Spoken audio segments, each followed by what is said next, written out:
It's the Sean Widmer Podcast. It's a journal by someone that just really doesn't like to write. Holy smokes, the movie stuff went nuts yesterday. We're going to talk about it today on the podcast. I hope your 4th of July was great. Hope it was safe. Widmers are back. We had a run-in a few years ago with a fireworks situation where some fireworks were shot and they malfunctioned. They were a user error by the launchers, and the fireworks launched pretty much into the kids who were going to be watching, burnt through a stroller. It was chaos. It was a bad user error. And unfortunately, it got into my daughter's brain, and she's been terrified of fireworks. I get it. She was little. It was all the people who were in the crowd were screaming and panicking and worried that kids were going to get hit by fireworks. So it was chaos. So I understand why she was nervous. But no amount of talking about it was going to help. She needed to experience just a safe round of fireworks, and we got that this last week. Between fireworks on Friday night and Saturday night, we're back. Thank goodness, because I love them. I love fireworks. I'm excited for my kids to get older, to do fireworks with them. I've told the story before, doing fireworks, growing up in Venezuela, doing fireworks there is, it's a different world. The third world country fireworks, the regulations on them there are a little less than the ones in the States. And I know people here in the U.S. will tell you, well, we had some firecrackers growing up though, that were a little bit dangerous. I'm sure they were, and they were probably wild and nuts, but they pretty much gave you bombs. They would just sell bombs on the side of the street in Venezuela. And there was also just no rules. So, one of my favorite things people do, I've told the story a bunch, so sorry for being in reruns. We'll get to the movie stuff.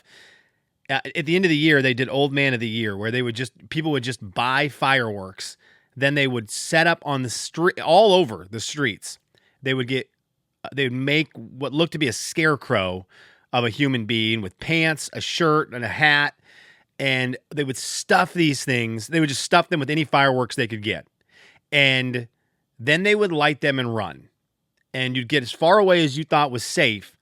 And these old men, they called them the Old Men of the Year, they would just start blowing up, and fireworks would shoot in any direction, everywhere, blowing up anything in their path. And this happened throughout the city streets to the point where at about 12:30, you couldn't see down the street. It was crazy. It was awesome, but it was crazy. But I'll never forget the dads at the time dumping kerosene all over these Old Men of the Year, throwing a match, and then people just running for their lives. You couldn't even enjoy them. It was awesome.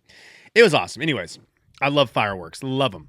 And so I was glad my daughter's kind of back in on them. Now, yesterday was also great. Posted the podcast yesterday, and we hit the movie world. Before, I made a little social media post to just kind of promote the podcast. It's weird how I don't love posting clips to social media. I don't love making them. But anytime I do, the listenership of the podcast increases by 20 people, sometimes more. Yesterday's, the amount of listens to yesterday's podcast because of what happened with this movie clip conversation or this movie conversation, it was 20 times more than the day before. It was insane. Okay. Tons of people, because this social media clip goes off and people go crazy and they go listen because they want to be mad or they want to do whatever they need to do, get off their chest, and they just blow up. But before I hit post on it, I knew from my days working at the mall when I was in college and I was working at Babbage's, which turned into GameStop, and we had friends who worked at Suncoast Video, and then there's some big-time movie nerds that worked 2 stores down that I went to movies with all the time. Great dudes, Mike and Jason. They would come in and talk movies a lot, which was great. I love it. But I remember the arguments about movies, and that the movie folk, man, it's very gatekeepy, but it is an extreme level of passion for movies. And one thing I knew when I posted it was that from my recollections, I haven't seen a lot of old movies. I didn't grow up in the States, so I haven't seen a lot of old movies. And to be honest with you, when I watch an old movie from the 80s and 70s, something about it doesn't work for me. Maybe because I didn't have them growing up, so there's no loyalty to them from my formidable years. I just like new movies, right? I like new movies. I think they're funnier. But one thing I know is that if you don't like the old movies, and this is from those days, they would get so mad. They would get so mad. We would go see a movie. We had friends who worked at Regal Cinema in the mall, and so they would let us see movies for free after our shifts were done. So like 9:30, we'd always go see a movie. It was great, and we'd be talking about movies. And if we went to some sort of space, some sort of sci-fi movie, and I'm like, dude, that has like got to be one of the best sci-fi movies ever. They're like, well, have you seen A Space Odyssey? I haven't. They're like, well, then, yeah. And they would just get me so mad. So I knew when I hit it that it was going to be crazy. I didn't expect it to go off like it did. If you go to my Instagram, if you're watching on YouTube, you can see my Instagram handle below me, Sean T. Widmer. It is just vitriol. People were furious at me. And like, it's the thing I talk about a lot. I talked about it a lot during the radio show, especially when we talked about Gonzaga basketball. People don't listen to everything you're saying. They listen to the part that they want to hear and be mad about. So like when we talked about, oh, who's the best Gonzaga player ever? If you said one player was the best, your next favorite player could be the person you're talking to's favorite player, but all they hear is that the player that they like is the worst because you didn't have them number one. So if I have Adam Morrison number one and they had Kevin Pangos number one, and I say Adam Morrison's the best, they're like, you are an idiot. Kevin Pangos is the best. I'm like, dude, he's my second favorite or whatever, whoever it would be. And they're like, no, illegitimate. And you're just like, it's crazy. So I knew that was going to happen and it did, but it's wild going on there. And the best part is, if you listen to the podcast, the point of it is like, I'm amazed that there's a top 10 list of, IGN's list, the 30 best comedy movies. And I was amazed the top 10. I'm not a huge, like I said, I'm not a crazy big movie guy. Haven't seen a lot of movies from the 80s and earlier. I know this, but I was just surprised. Like if there's a top 10 comedy list, how have I not seen one? Even being not a crazy movie guy. And that was the point of the whole thing. People go nuts. They're like, you can't talk about movies if you haven't seen those 10 movies. You can't even speak about them. You can't. How did you make this list? I'm like, first of all, it's not even my list. But it just immediate anger. It's weird because coming from a sports perspective, and I do think they are relatable as much as people wanted to disagree with this. A lot of people there's a couple different takes. People were like, well, the 1930 movies that I was kind of ripping on, because I think Dumb and Dumber's freaking hilarious and should be a top 10 funny movie. I do. But they're like, Duck Soup, which is on a lot of these lists as top 10. And they're like, Duck Soup, without Duck Soup, you don't have Dumb and Dumber. And I'm like, well, yeah, duh. But I think about it in sports, without, Bob Cousy, without Rick Barry, without these guys who like took basketball and went from James Naismith, Peach Basket, and like made the steps to get to where we are today, without any of those guys, you aren't to Michael Jordan. But you get to Michael Jordan and it's like, well, Michael Jordan is definitely better than all them. So it's really weird because like in the movie thing, they're like, well, without Duck Soup, you don't have Dumb and Dumber. It's like, that's fair. Totally. No arguments there. Zero arguments there. The problem is you get to Dumb and Dumber and then it is better than Duck Soup. It's going to be better. I've got to imagine. Now I haven't seen Duck Soup, so I'll go watch it. And it will probably make me chuckle. I just know I'm going to chuckle more at Dumb and Dumber. Now, the other thing that I found hilarious is that people are going crazy. Like, how have you not seen any of these movies? You don't know anything about movies. And I'm like, okay, for comedies for me, like if I'm thinking of, for me, comedies, and we're going to go sports with this again, I'm going to throw just out a bunch of random movies I wrote down that I know I really think are hilarious.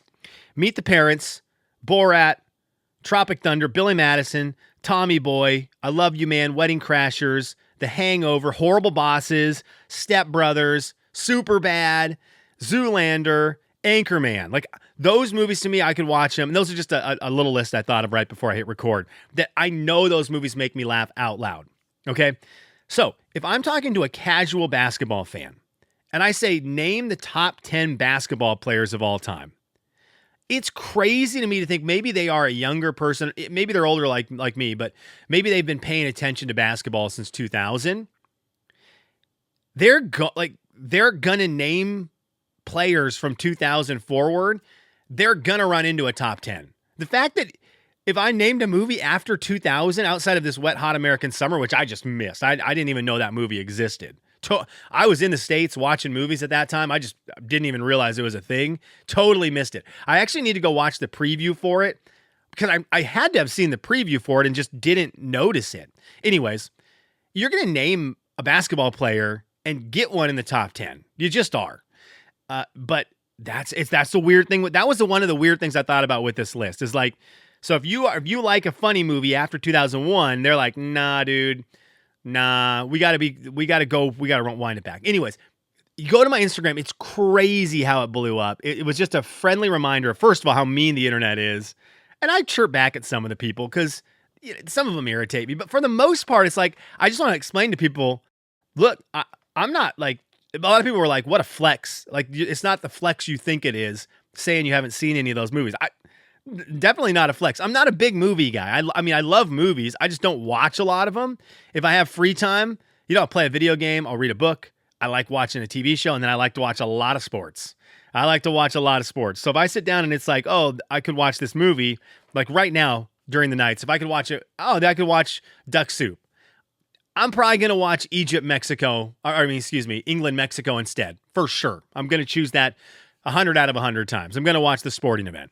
So, I understand that part. But you would think that as a casual, I would have ran into a top 100. Now, this is the other thing I thought was interesting. So you go through then, and this was the IGN top 10. I had not seen any of them. So I was like, okay, well, am I just then I started thinking, am I totally oblivious? So I went to IMDb's 100 greatest comedies of all time. So I started looking at them. Number 1, Monty Python, The Holy Grail. I'm like, oh crap, I haven't seen it. But number 2 is Airplane. I've seen it. It was fine. It was fine. I don't think it's as fun. I don't think it's as funny as like Step Brothers, but I understand like just kind of the cheesy, childish one-liners, right? Like Don't Call Me Shirley. There's the sweating scene is hilarious. Like there's definitely some very funny parts in Airplane, and I'm thankful that I watched it. And I would tell other people you should watch it. Blazing Saddles, I've seen it. I remember thinking it was funny. I saw it when I was littler, thinking it was funny, but I didn't think it was hilarious. I was also younger. Caddyshack, seen it many times. I think it's fine. I want to love it. That's a movie I've watched a ton of times, wanting to love because I love Chevy Chase. Like Fletch to me is one of the all-time funniest movies. I love that kind of sarcasm. I love Chevy Chase. I love Bill Murray. What about Bob? Ultimate snub. Groundhog Day, ultimate snub in a lot of these top 10s. But for some reason, that Caddyshack didn't work for me. This list also has number 5, Dr. Strangelove. There's a lot of love for that movie. Number 6, Duck Soup. There we go. Another time for Duck Soup. Annie Hall, a movie I don't know about. I just will tell you I don't know about it. Number 7. Number 8, Modern Times. I don't know about it. A Charlie Chaplin movie. Number 9, The Jerk. I've seen it, and I loved it. I think Steve Martin's hilarious. And then number 10 was Stir Crazy. I've seen part of that one. That was with Gene Wilder and Richard Pryor. I've seen part of that one. I don't remember why I didn't see all of it, but I did see part of that. I think I might have watched it with Kevin back in the day after the radio show. I think that actually happened. And then we probably just our boss probably walked in and we had to stop watching a movie during work hours.